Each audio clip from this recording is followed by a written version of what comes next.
en route vers la présidentielle. Quelle indignité. Moi, président de la République, il y aura un code de déontologie pour les ministres. Vive la République! Vive la France! Dans cette campagne, j'ai dit que je voulais regarder la France au fond des yeux, mais je voudrais aussi atteindre son cœur. D'un coup, vous dérapez dans la fureur. Je vous demande de vous arrêter. Parce que c'est notre projet!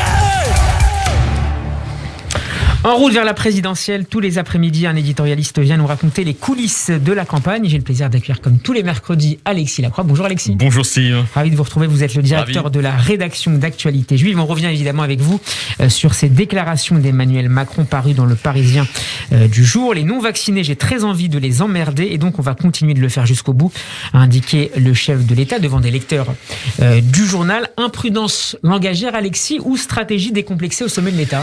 Eh bien, je ne sais pas. Mais en revanche, si vous voulez, il faut citer l'ensemble de l'extrait. Vous l'avez fait, mais je vais juste compléter avec un mot qui est très intéressant, une phrase qui est très intéressante, peut-être même plus encore que la déclaration d'emmerdement, si vous me passez l'expression.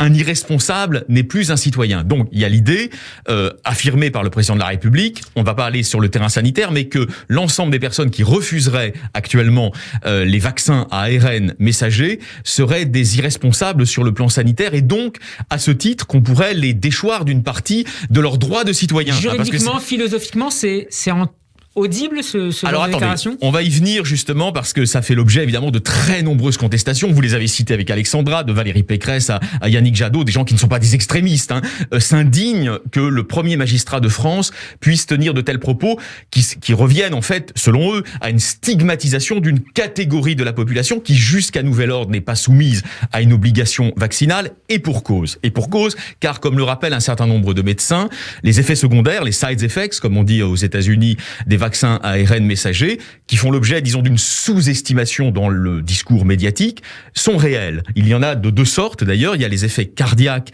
qui sont liés au problème de coagulation sanguine entraîné par la protéine Spike et qui expliqueraient, selon certains médecins, un certain nombre de morts subites, notamment de sportifs. Et puis, il y a les effets à plus long terme sur lesquels la communauté scientifique continue, bien sûr, à s'interroger, c'est-à-dire notamment, bien sûr, le fait qu'il s'agit de vaccins extrêmement efficaces, mais qui ont comme principe, disons, une activation génétique de la réponse immunitaire. Voilà. Donc là, il y a deux types d'effets secondaires qui sont commentés. Par ailleurs, c'est un responsable public qui l'autre jour en parlait.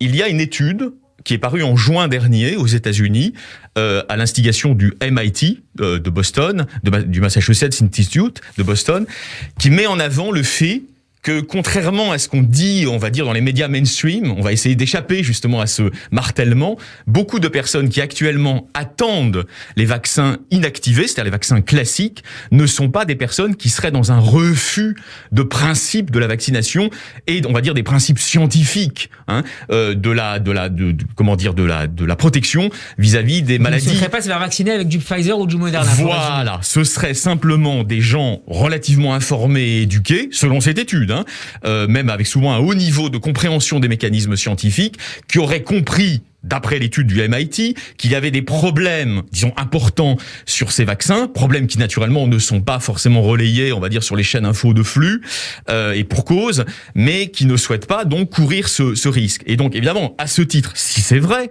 là je vous présente des hypothèses, si c'est vrai, la parole présidentielle apparaît, disons, particulièrement décalée par rapport à la réalité de la motivation de ces personnes, qui n'est pas du tout un refus de principe de la vaccination, mais simplement une prudence. À titre personnel, d'ailleurs, ils y ont droit, puisqu'il n'y a pas, encore une fois, en France, d'obligation vaccinale par rapport à ces vaccins à ARN messager. Donc ça, c'est le premier point.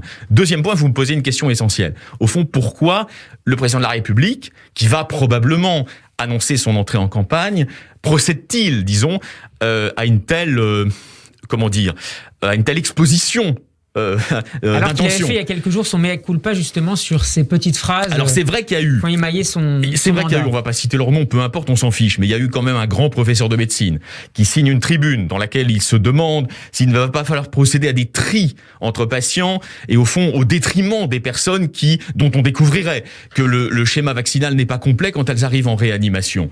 Quand on en est, si vous voulez, à ce type de raisonnement, évidemment, on sort quand même du cadre, on va dire, de la philosophie humaniste républicaine. républicaine classique sur laquelle a reposé jusqu'ici le système de santé français. Faut dire clairement les choses. Ce monsieur est sorti des clous, si vous voulez, de l'humanisme républicain, français, médical, classique. C'est son droit, mais il faut le reconnaître. Un jeune philosophe de salon qui refuse de souhaiter la bonne année aux personnes non vaccinées. Donc vous voyez, il y a eu une sorte de préparation mentale des propos du chef de l'État par un certain nombre de personnes qui sont liées ou pas avec lui, peu importe, on s'en fiche, mais qui participent de ce nouvel esprit du temps, on va dire à la fois inquisitorial et extrêmement violent. Je rappelle, on n'est pas du tout pour lui naturellement à Radio J, mais quand même, le ministre de la Santé, dans l'enceinte de l'Assemblée nationale, Olivier Véran, oui, met en cause le statut vaccinal d'un élu de la République, qui est par ailleurs le chef d'un parti, la France Insoumise. Jean-Luc Mélenchon. Franchement, est-ce qu'on a le droit de faire ça ? Est-ce qu'on a le droit de déballer le statut vaccinal sur la base des informations qu'a le ministère de la Santé, naturellement, d'un individu parce qu'il n'a pas la position officielle du gouvernement ? Et ce sont autant de questions qui se posent. Alors maintenant, revenons à Emmanuel Macron. Et il nous reste une petite minute, Alexis. Pourquoi fait-il cela ? Pour 2 raisons. Je pense que les gens se trompent quand ils imaginent qu'il est simplement sur une stratégie de division. C'est, j'allais dire, si vous voulez, sous-estimer son intelligence politique. Je pense qu'il y a plus. Je pense qu'il y a une ligne politique qui va être affirmée dans les semaines qui viennent, consistant à dire, nous sommes, nous, la République En Marche, les alliés de la République En Marche, Bayrou, le parti de la raison, notamment de la raison scientifique, contre tous les fous. C'est-à-dire tous ceux qui s'opposent à nous politiquement, potentiellement, seraient des gens animés par une forme de déraison. Et y compris LR. Ah ben écoutez, c'est sous-entendu. En tout cas, c'est-à-dire c'est le positionnement cyniquement et intelligemment recherché par Emmanuel Macron au travers de ces phrases qui en plus sont écrites. Vous savez bien comment se passe un entretien d'un homme politique, surtout à ce niveau. Il est évidemment relu et même, j'allais dire, plusieurs fois relu et stabiloté. Donc c'est pas une bourde. Bah non. Plusieurs fois relu et stabiloté par des conseillers qui tous donnent leur avis, mais tu sais, tu devrais peut-être dire ça comme ça ou pas. Donc évidemment, c'est assumé. Donc c'est moi, je suis l'incarnation de la raison, et nous n'avons face à nous, contre nous, du Parti socialiste aux écologistes, du Rassemblement national en passant par Éric Zemmour jusqu'à Jean-Luc Mélenchon, que des gens qui seraient l'incarnation d'une forme de déraison, voire pire, de folie et d'irresponsabilité. Si vous voulez, moi je suis toujours du côté de, si vous voulez, de la raison commune, d'une rationalité partagée. Mais je pense que le choix de cette optique politique pour rentrer probablement en campagne est un choix non seulement dangereux, mais assez délétère, car il va, si vous voulez, contribuer à une surpolarisation polémique de la société française. Et le moins qu'on puisse dire, c'est que dans le climat actuel, je rejoins là, pour le coup, Valérie Pécresse, nous avons besoin de rassembler les Français et non de les monter les uns contre les autres en prenant le risque, et c'est elle qui prononce ce mot, c'est pas moi, de les insulter. Merci beaucoup Alexis Lacroix pour cette analyse.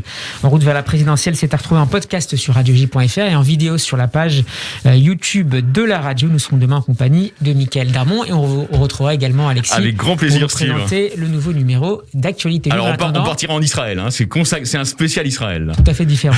Bon après-midi, à demain Alexis. À vous aussi Steve.